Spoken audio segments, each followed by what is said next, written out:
www.vibrationking.in Sunil बाबू height shot नगर पोखर हिया। डीजे मिक्सिंग कराने के लिए आज ही संपर्क करें। सिपाही से अरे भैला हवलदार हो न दुनिया पर गोली मारे। लोग फरमाइश कैले खेरे मुन्नी बाई तोरी देख करके नाच तक करे जा लोटा लगत बा तो एक काम करती तनी हाउ गनवा गा देती कि नथुनिया पर गोली मारे। तब तक मुन्नी बाई जौन बा भरी महफिल में उह गाना शुरू कैले बा का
सुनील बाबू हाइट शॉट नगर पोखर हिया। डीजे मिक्सिंग कराने के लिए आज ही संपर्क करें। Mobile number 63872669।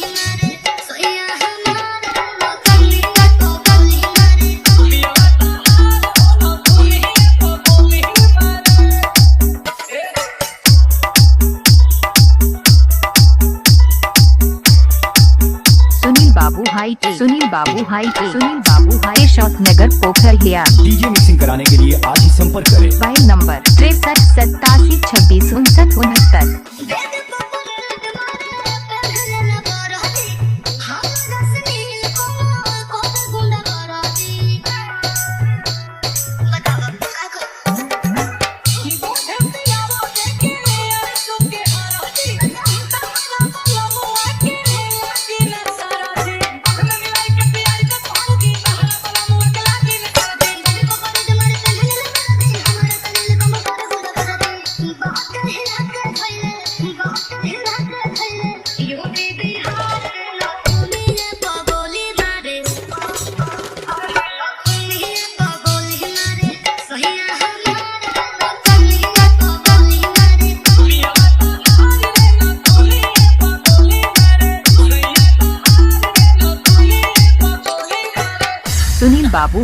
सुनील बाबू हाइट शॉट नगर पोखर हिया। डीजे मिक्सिंग कराने के लिए आज ही संपर्क करें। Mobile number 63872669।